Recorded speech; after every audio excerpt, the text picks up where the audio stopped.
ce qu'on appelle en science un échantillon. Mani. Et c'est Abraham. Peut-être c'est en son temps quand je m'appelais Abraham, je ne sais pas. Et après, ils sont revenus encore, ils m'ont donné le prénom Abraham. Un cri de joie. Donc, quand Dieu va choisir Abraham à l'époque, il va dire de tes descendants, je vais fonder une première nation. Et cette nation, c'est la première nation que nous connaissons qui est appelée Israël. Zambia, mon gars, n'ont pas fait un développement sur la négritude du peuple d'Israël. Parce que ça, c'est une évidence aussi bien scientifique que biblique. J'ai rencontré quelqu'un ici qui se fait passer pour le Saint-Esprit. C'est dans un live. Et je l'ai contredit avec la Bible qui m'a descendu du panel. Je l'ai montré, que Israël était noir. Et tous ses antécédents sont des noirs. Donc du coup, il n'est pas juif. C'est un imposteur, je lui ai dit. Et j'ai sorti les versets. Donc il a dit, mais tu m'as fondu sur mon panel là. Il m'a descendu. Mais c'est la réalité qu'il faut révéler au monde entier. Nous sommes des vrais juifs. Les juifs sont des noirs. Il n'y a pas de juif blanc. Il n'y a pas de juif métissé. Cet thème n'existait même pas à l'époque. Mani. Et quand Dieu va choisir les descendants d'Israël, de cette descendance, il va tirer maintenant le peuple et lui-même en tant qu'éternel. Il va descendre dans sa création selon les prophéties qu'il avait déjà annoncées dans la prophétie d'Ésaïe, Ésaïe 7, verset 14, et la prophétie de Zacharie 2, verset 10, même Ésaïe 35, le verset 7 au verset 10. Il va déclarer que lui-même descendra dans sa création pour nous sauver du péché. Parce que le péché avait son emprise sur nous. L'homme ne pourra pas lui-même sortir de ce péché. C'est comme si deux personnes se couchent par terre. Est-ce que quelqu'un peut faire lever l'autre alors que les deux sont couchés par terre? C'est impossible pour nous de nous relever nous-mêmes du péché. Il a fallu que lui-même qui nous a créés, eh bien, il choisisse de descendre dans la création afin de nous sortir de cette prison éternelle qui est le péché. Mani. Et c'est comme ça que le Seigneur Jésus-Christ va descendre sur cette terre. Malgré que ce peuple choisi, élu, soit préparé, ils n'ont pas reconnu en son temps la visite de l'Éternel. Ils l'ont méprisé, ils l'ont rejeté, ils l'ont crucifié. Mais pour que les Écritures s'accomplissent, lui il est revenu à la vie pour leur montrer que c'est moi j'ai créé la vie, c'est moi j'ai créé la mort, j'ai le pouvoir sur la vie et sur la mort. Mani. Et donc l'Éternel, lui qui a fait tout cela, au moment où je faisais ce peuple, et puisque le péché était devenu accru au niveau de l'origine, la source, il s'est déplacé avec sa lumière pour aller indiquer l'endroit où il allait naître pour la première fois, qui est appelé Jérusalem et de plus façon générale Israël. Mais c'est où Israël de façon historique? C'est où Israël? Parce que Israël que nous connaissons actuellement de l'autre côté du Moyen-Orient là, c'est créé en 1948. C'est où Israël? Est-ce que Jésus est né en 48? Non. D'ailleurs, mon frère, le débat vite. Je suis parti en Israël, j'ai dit c'est où Israël? Le débat est terminé scientifiquement. Nani? Et donc, nous ne pouvons pas dire Israël n'est pas là-bas. J'ai rencontré un type ici qui me dit que Jésus est né en Éthiopie, dans l'ancienne Éthiopie. C'est ici moi j'ai découvert ça dans mes recherches scientifiques.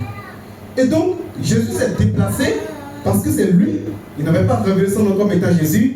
Il va se déplacer avec sa lumière pour indiquer là où il allait naître pour la première fois. Et donc, ce peuple, malgré qu'il soit choisi, ils n'ont pas manifesté le Seigneur, leur Dieu, en son temps. Et cela va susciter haute déclaration de la part de l'Éternel lui-même pour dire, et puisque tu as été préparé tout et tu n'as pas reconnu le temps de la visite, eh bien, le privilège qui t'a donné, le roi de Dieu te sera enlevé et sera donné à une autre nation qui en rendra les fruits. Zambia Bonga. Et cette prophétie va s'accomplir en son temps. Parce que le Seigneur qui est venu nous faire cette Kwabo va apparaître à Kibossi, en Afrique. À l'origine même d'où il avait commencé la création.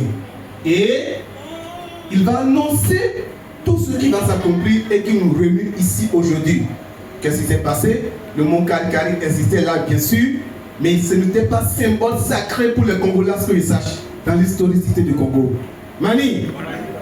Et papa il va annoncer, surtout à papa Tshisambo, il va lui annoncer Ouais, j'ai lu son document, il a annoncé, il a dit ce que le grand-mère avait dit et tout. C'est pas souvent médiatisé dans nos prédications. Mais en tout cas, le gros chef, il a fait un bon effort dans son ouvrage qu'il a écrit. Et donc, il va annoncer à plusieurs auteurs que dans les temps à venir, en indiquant le mot Karikari, que c'est là-bas que le peuple de Dieu se retrouvera pour implorer l'éternel Dieu. Zambia Bonga. Et cette prophétie va s'accomplir en son temps. La lumière, la grande lumière, à tout et au monde Karikari, ce peuple 1992, le 22 à 3 heures du matin. Zambia Bonga. Eh bien, cette lumière, c'est la lumière qui a indiqué le lieu de naissance du roi mage. Au roi mage, j'allais dire le lieu de naissance du Messie au roi mage. Mani. Manita. Les rois mages n'étaient pas des juifs. Ils n'étaient pas des hébreux. Mais pourtant, c'est à eux Dieu s'est révélé pour leur indiquer que, ah voilà, il y a un endroit où je suis en train de naître. Et il y a plusieurs théologiens, philosophes. Je n'ai pas dit philosophe, mais j'ai dit philosophe, qui ont recensé des témoins selon lesquels les mages étaient des Africains, ils étaient noirs, ils n'étaient pas des blancs, et de plus, ils étaient les scientifiques les plus hauts de cette époque. Il n'y avait pas la science, l'Occident n'existait pas à cette époque. Et ce sont eux qui sont partis vénérer, parce que c'est rare que nous entendons nos frères africains kamites dire ça. Quand ils évoquent le roi mage pour l'attribuer à l'Afrique, c'est bien. Ils font ce qui est bien. Sauf qu'ils ne disent jamais que c'est un roi mage. Ils ont vénéré l'enfant Jésus. Un jour, un petit criait, montre-moi là où c'est écrit. Et quand j'ai lu, le débat était clos. Vous comprenez déjà? Parce que c'est dans la Bible. Montrez-nous. Ah, nous avons vu l'étoile pour que nous aussi nous partions pour l'adorer. C'est plus que vénérer. Parce qu'ils ont dit, nous allons partir pour l'adorer en demandant conseil aux gens. Et donc ces rois mages, ils vont reconnaître la divinité du Seigneur avant même le peuple de lui.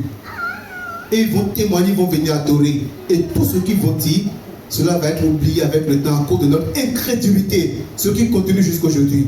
Et puisque l'Éternel s'est retourné chez lui le 20 mai 92, de 21 à 3 heures du matin, il n'était plus resté suspendu en l'air comme au temps de Jésus, mais il est descendu jusqu'à s'implanter sur le mont Karikari. Ce qui fait de ce lieu le lieu sacré, hautement spirituel, le centre spirituel de l'univers. Pourquoi? Parce que l'Éternel s'y réside, lui réside là. Lui et son armée céleste, les archanges, les anges, les 24 vieillards, comme vous aimez le dire, ceux qui l'ont servi de tout cœur dans le passé, et également ceux que nous ne connaissons pas parce que nous ne pouvons pas tout connaître. La Bible ne dit pas des myriades, des myriades, des myriades. Zambia Bonga. Et puisque l'Éternel y réside, que représente le mot Karikari pour que nous puissions nous rendre, pour que lui-même il lance l'appel au monde entier à nous demander de nous rendre? La chorale, une chanson pour le mot Karikari, si vous en avez une proche, et je continue avec le développement. Zambia Bonga. Et donc, et puisque l'Éternel s'est implanté, lui-même, il nous exhorte à venir là pour l'adorer.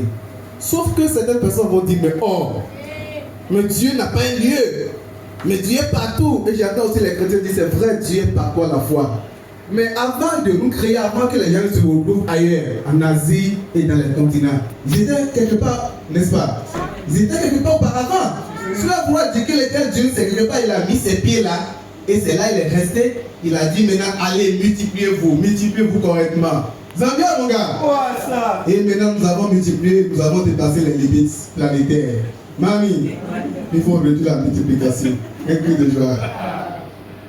Et puisque l'Éternel a un lieu, nous allons voir dans la Bible. Est-ce que la Bible dit vraiment qu'il y a un endroit où l'Éternel lui-même réside, malgré qu'il soit partout à la fois? Il est dans le cœur de l'homme et tout. Maman Daniel pour me faire deux lectures. La première et je... Merci. Lisons dans le livre au verset 2. Il arrivera à la fin des jours que la montagne de la maison de Yahweh sera établie au sommet des montagnes et élevée au-dessus des collines. Et vers elle, toutes les nations afflueront. Amen. Amen. Il arrivera à la fin des jours que la montagne de la maison de Yahweh sera établie au sommet des montagnes et élevée au-dessus des collines. Et vers elle, toutes les nations afflueront. Amen. Amen. Il arrivera à la fin des jours que la montagne de la maison de Yahweh sera établie au sommet des montagnes et élevée au-dessus des collines. Et vers elle, toutes les nations afflueront. Amen. Amen. Amen. Zambia Boga, ça c'est la parole de Dieu qui le dit. Pour ceux qui disent à tort et à raison que non, Dieu est par toi la foi et Dieu il est dans le cœur de l'homme, c'est vrai, mais Dieu lui-même dit qu'il y a une montagne où il réside.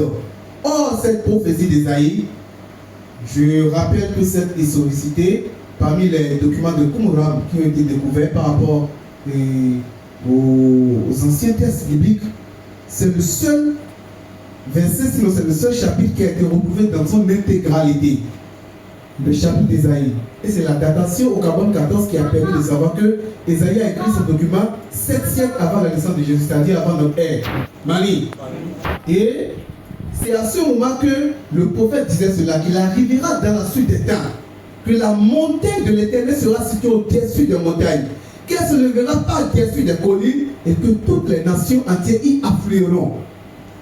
Or, à cette époque, le peuple était déjà sorti de l'Égypte selon l'histoire et le peuple s'était installé depuis des siècles, voire des millénaires, dans la terre promise. Mais de quelle montagne s'agit-il là? Ça veut dire que c'est quelque chose qui se passera dans un futur inconnu. Parce que la phrase dit, il arrivera dans la suite des temps. Donc ça ne peut plus être question des montagnes sur lesquelles les Juifs adoraient l'Éternel Dieu à l'époque. Selon le peuple le cas. Zambia Boga. Et l'Éternel dit dans cette prophétie que toutes les nations y afflueront. Il ne s'agirait pas d'une religion comme le cas de nos confrères de mon petit-fils appelé Ismaël, mon fils appelé Ismaël. Et c'est ceux qui doivent faire comme ça et faire comme ça qui doivent se rendre là-bas. Ici, vous pouvez faire à gauche, à droite, devant, derrière, vous devez vous rendre là où l'Éternel prophétise cette montagne qu'il annonce à l'avance. Mani.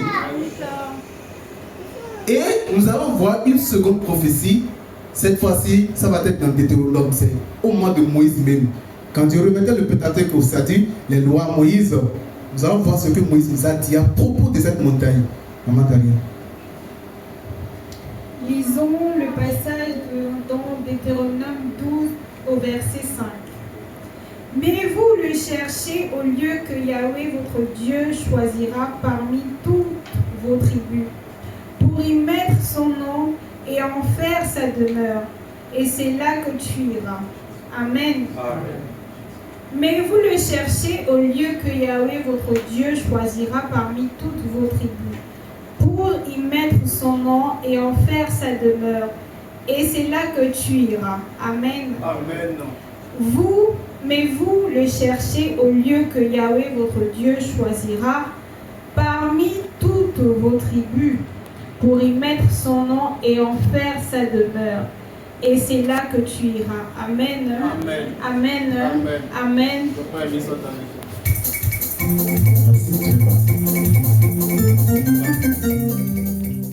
Nous venons d'écouter deux prophéties, une au moment de Moïse lui-même et après des siècles, la seconde qui vient de la part de Ésaïe. Et ces deux prophéties indiquent clairement, d'abord au moment de Moïse, Dieu disait qu'au moment où les enfants d'Israël entreront en possession de la terre promise, Dieu choisira un endroit où il placera son nom. Et c'est cet endroit parmi les 12 tribus qui est appelé Israël, précisément le Jérusalem. Le temple que Salomon a fait construire. Zambia Boga. Et après ce temps, la seconde prophétie disait qu'il arrivera dans la suite des temps que Dieu, il habitera sur une montagne. La maison de l'Éternel sera fondée. Or, cette maison ne peut pas être fabriquée par les mains d'hommes. Nous sommes d'accord? Si l'Éternel doit résider dans une maison, et d'ailleurs, lorsque Salomon dédiait le temple qu'il a consacré à l'Éternel, qu'est-ce qu'il dit? Il dit, oh Dieu, toi qui remplis les cieux et la terre, mais tu ne peux pas habiter dans une maison. Zambia Bonga. Néanmoins, il implore la grâce de l'Éternel à venir inonder cette maison. Et c'était le cas pour l'âge de l'alliance de l'Éternel Dieu, au moment où cela a été donné, selon les instructions fermes de la part de l'Éternel. Cela représentait la présence de l'Éternel au milieu des enfants d'Israël. Et c'était le lieu le plus sacré. Quiconque toucherait l'âge de l'alliance sans être purifié était frappé de mort. Le cas de Uza dans la Bible. Or, lorsque nous voyons l'histoire de Uza, il n'était pas complètement en erreur. Il déplaçait l'âge de l'alliance sur les roulettes et qui étaient entraînés par des chevaux, bien c'est pas des chameaux. Et les chevaux couraient si vite que l'âge se penchait au risque de tomber, et lui, il a pris sa main pour redresser l'âge et l'Éternel Dieu le frappa de mort. Vous voyez, même la Bible dit que Josué a été révolté contre cette mort-là. Parce que, humainement parlant, il n'a rien fait de mauvais. Mais est-ce qu'il était si pur pour pouvoir toucher à l'âge de l'alliance? Zambia Bonga. Cette histoire, sinon, cet épisode se reproduit également à notre jour. Parce que l'Éternel Dieu, ayant déplacé son royaume céleste pour le faire descendre, l'implanter définitivement au Mont Karikari, c'est le lieu le plus sacré. Et voilà pourquoi vous et moi qui sommes dans cette association, qui avons le privilège de connaître cette voie, nous devons nous rendre purs avant de nous rendre là-bas. Mani. Et Dieu ne va pas nous frapper de mort comme le cas du Uza. Mais les conséquences peuvent être énormes dans notre vie. Après, on peut développer des maladies bizarres. On va prier, oh papa, tu n'es pas Dieu. Mais quand ton corps était sale, toi tu as des trucs dans ton cœur quand ton prochain c'est toi. En fait, tu gardes rancune. Et c'est toi qui es puissant, tu gardes rancune. Et tu fais tout ce qui est contraire à la volonté divine. Tu ne respectes pas le désengagement. Et tu te rends caricari. Et tu vas prier, oh Seigneur. Après, Dieu te punira parce que tu as profané son lieu sacré. Zambia, mon gars.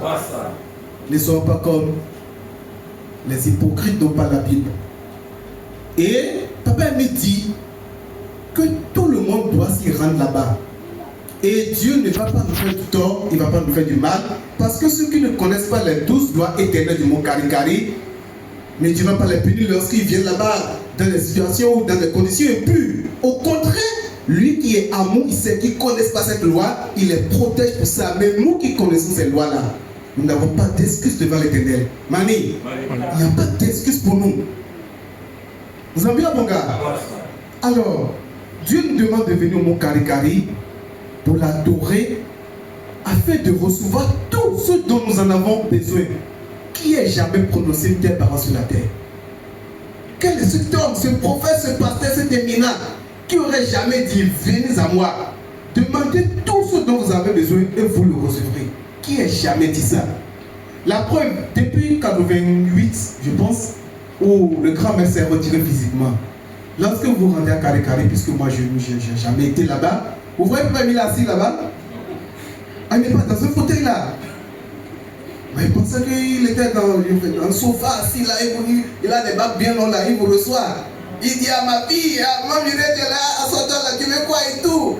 Au nom de Jésus, tombe. Bah, vous tombez. Un cri de joie. Mais vous voyez personne. Dieu est omniprésent, omnipotent, omniscient. Il est là. Mais comme il le dit lui-même, moi je vous vois, mais vous ne pouvez pas me voir. Vous me cherchez. Parce que c'est un commandement divin. Et voilà pourquoi, lui-même étant là, l'homme de la vie sainte de Kibossi, il nous demande de venir juste là, de l'adorer, de demander tout ce dont nous avons besoin. Et si vous vous limitez, ça n'engage que vous. Mani, il y a des gens qui vont dire non, il ne faut pas demander telle chose. Un jour, on était à une séance à Cotonou, dans la maison d'une maman de Fens, là j'ai oublié son nom. Et Maman Rosalie, elle nous éduquait sur la patience. Il ne faut pas courir d'après les richesses matérielles pour quitter la voie, c'est bien. Sauf que moi, je lui ai dit, moi, je viens de commencer riche. Et donc, maman me dit, oh, quand elle est sortie, elle dit, qui sont ceux qui sont pressés d'avoir de l'argent dans la matinée et vont souffrir dans la soirée? Personne n'a levé la main, c'est d'accord? Ensuite, elle dit du moins, qui sont ceux qui veulent souffrir le matin et être heureux le soir? Je n'ai pas non plus levé la main. Et elle dit, mais papa Abraham, tu n'as pas levé la main. Tu es de quel côté? J'ai dit, maman, je vais être riche du matin au soir. Un cri de joie. Et tout le monde a souri. Oh. Et après, il dit, non, tu es là. J'ai dit, non. Il y a des gens qui sont dans ce monde pour faire connaître la parole. Ce que nous disons ici, là, c'est de l'investissement. Il y a des gens qui sont souffrants, qui n'arrivent même pas à manger. Moi, il y a des vidéos, vous tombez sur certaines vidéos, mais vous pleurez dans votre chambre. Vous dites, mais il y a des gens qui vivent comme ça. Vous dites, mais oh Dieu, comment? Mais si nous n'avons pas les moyens, vous allez partir devant ces gens-là, quelqu'un qui n'a pas mangé durant des jours. Et vous voyez ce qu'il porte. J'ai des amis au Pakistan. Je ne pouvais pas imaginer que dans un pays comme le Pakistan, les gens sont plus malheureux que chez moi au Bénin. Mais on ne fait que montrer l'Afrique sur les chaînes, sur les médias. C'est des hypocrites. Les gens n'ont même pas de l'eau à boire. Les gens vous font appel vidéo, vous voyez le lieu, vous dites, mais oh, ça c'est. Il n'y a pas ça au Bénin. Moi je lui dis, mais il n'y a pas des emplois comme ça au Bénin. Mais comment on peut aller parler de Papa Émile à ces gens lorsqu'on n'a pas les moyens? D'abord, pour se rendre au Pakistan, il faut prendre quoi? De l'avion, nous sommes d'accord? Mais le billet d'avion, là, ça se fait comment? C'est avec de l'argent. Voilà pourquoi nous devons demander tout ce qu'il y a de bien, Papa Émile. C'est vrai, la santé, il va nous l'accorder. La sagesse et l'intelligence. Parce qu'il a dit à ses disciples, ce n'est pas vous qui parlerez, mais c'est l'esprit de votre Père qui parlera en vous. Et cet esprit, c'est Guy-Émile Loufoy, c'est Tikwabo. Et lorsqu'il était descendu, il s'était manifesté le jour de la Pentecôte. Mais les gens ne le voyaient pas physiquement. Mais c'était lui-même qui était descendu selon ses promesses. Dans Luc 24, verset 49. Et dans les écrits, nous chantons, oui, le Saint-Esprit est descendu, mais c'est Guy-Émile Loufoy, c'est Tikwabo. La chorale. Le grand Émile Loufoy, c'est Tikwabo est là. Avant, je chantais cette chanson, mais je ne comprenais pas. C'est une fois rencontrer l'homme de la vie de Kibossi que j'ai compris que, mais avant, on était un peu juste dans ce qu'on appelle de l'illusion. Oui, parce que la chanson dit même que c'est lui qui va arrêter la mort. Or, le nom que lui porte, c'est quoi? Loufoy, c'est quoi? La mort, arrête-toi là. Mais est-ce qu'après cet événement de la Pentecôte, est-ce que nous avons vu quelqu'un qui portait ce titre qui devait arrêter la mort? Non. Sinon, c'est des bavardages. Et 1 Corinthiens 15, verset 23-24 nous dit la même chose. Que le dernier ennemi qui sera arrêté, c'est la mort. Et donc, nous, notre privilège, tout ce que nous avons reçu de Papa Émile, nous devons le transmettre au monde entier. Annoncer au monde entier que l'Esprit Saint est lui-même là en chair et en os. Et son nom, c'est Guy-Émile Loufoy, c'est Tikwabo. Et lui, il réside au mont Karikari, la cité éternelle définitive qui s'est construite lui-même. Et cette cité n'est pas faite de main d'homme, mais par lui-même. Et par sa présence, il répond à toutes les prières de ceux qui viennent à lui. Et ce, au nom du Seigneur, Guy-Émile Loufoy, c'est Tikwabo. Amen. Amen. Amen. Amen. Amen. Amen. Je vais continuer comme ça.